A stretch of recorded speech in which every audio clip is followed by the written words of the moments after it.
Hi everybody, Russ and my Hammers 11. Hope you're safe and well. If you're new to the channel, please consider subscribing, hitting the bell icon so you're made aware of any time put new content on. Today we have another episode from our newish series, Away Day Stories. And today we don't have one, but we have two stories from the same person, Mr. Reece Bayliss, who has appeared on the channel a while ago. God, time flies. Reece was kind enough to provide us with two stories, so we'll just run them back to back in this episode. If you've got an away day story, whether it's funny, poignant, inspirational, or maybe just boring, and you just want to record yourself on video, you can either record yourself and send me the video, or you can type up an email and I will read it out the best I can. Whatever you do, please send it to myhammers11@gmail.com. And until next time, Cohen New Irons, and I'll pass over to Reece. Over to you, Reece. Afternoon, everyone. I wanted to do a couple of away day stories to add to Russ's already very successful My Hammers 11 page.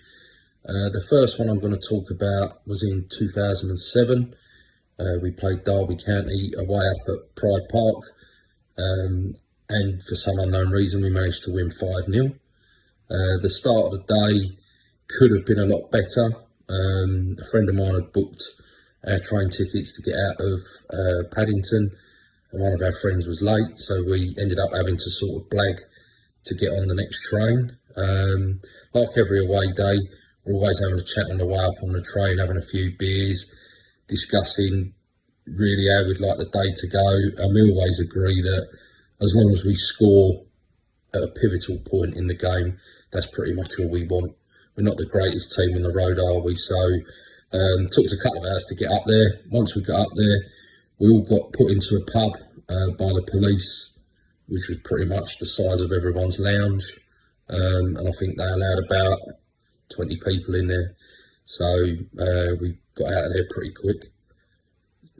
We went up the high street, I believe it was, and we found another pub which was advertising big screen football. Newcastle Sunderland was playing that day, so we thought, here we go, we'll have some of that. A place called the Curtain and Cushion. Got in there, again, the telly was probably about 10 inches big. So it was another one of them. We thought, let's get a quick round of beers in. It was just after lunchtime, and we thought we'll go and see if we can find somewhere else that was showing the game. So just as we're all drinking up, another group of West Ham fans come in, and that was it then. All the singing started for the next 2.5 hours. Unbelievable, non-stop. Come out of there absolutely sweating, ready to go to the game. Already had a good laugh, so it's like, right, let's get to the game. Got into the ground. Remember the game starting. A pretty low-key first half of what I remember. I think we hit the bar. And then right on half-time, Reece Bayliss scored. 1-0. Absolutely superb. So, gone down at half-time. Everyone might even get a draw out of this. And then couldn't not believe what happened in the second half. Come back out for the second half. Bang. 2-0, 3-0, 4-0, 5-0. And to make it even better, that night we were all on Match of the Day as we were sitting in, I think it was about the 4th row, for all of the 4 goals in the second half. And believe it or not, it was, I think, the first, I've actually got the programme here as well, look. I think it was the 10th of November, and at that point, I think when the 5th goal come in, everyone started singing the old Jingle Bells, Jingle Bells. Oh, what fun it is to see when West Ham went away. And that night, we carried well on into the early hours, as that was a proper good result. The second one I'd like to do, it was a little bit earlier than that. It was actually on my 15th birthday, which is on the 8th of March. It was a Sunday, and it was Arsenal away in the quarter-final of the FA Cup 97-98 season. As people know from when I've done my Hammers 11, I mentioned about my family all being Arsenal fans. So I couldn't get tickets in the West Ham end, but my brother, being a member at Arsenal, was lucky enough to get tickets. He never travelled up on a train or anything like that. We had to get a coach from Stamford-le-Hope, which was about 25 minutes from where I live. So we got dropped off there. The journey seemed to take forever to get to the ground. Parked up with about half an hour remaining, if I remember rightly. Made our way to the ground, got into the ground, and we were sitting opposite the tunnel side at Arsenal. So the West Ham fans that were in the clock end were obviously on my right-hand side.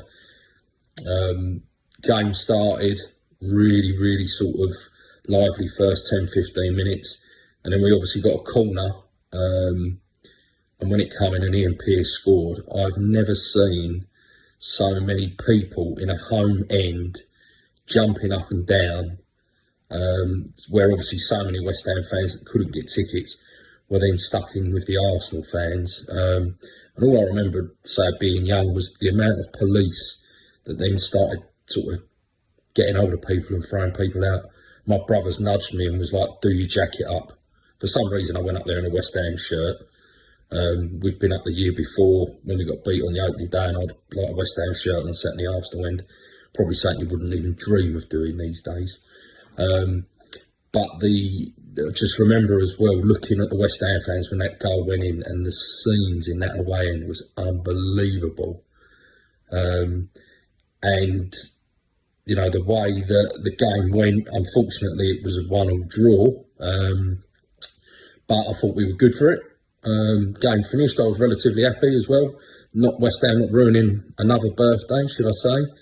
And then on the way back to the coach, got back to the coach thinking, here we go, we've got a blooming long journey. And the coach had parked up by the train station where all the West Ham fans were, and this bit always makes me laugh, where all the West Ham fans were queuing to get on the tube, and they all started pushing these coaches. And bearing in mind that there was probably a good 70, 80 Arsenal fans on there, the way I was sitting at the window, my brother goes to me, "Undo your jacket." Reece, what happened when you took your jacket off? What happened? I'm literally just editing the video now, and I hadn't watched all Reece's video. I was watching it and I was producing it, and I don't know what's happened. Reece, what's happened? Luckily, Reece has since sent me the second part, so we can find out what happened when he took his jacket off. So I'll leave it back over to Reece. Go on, you carry on, mate.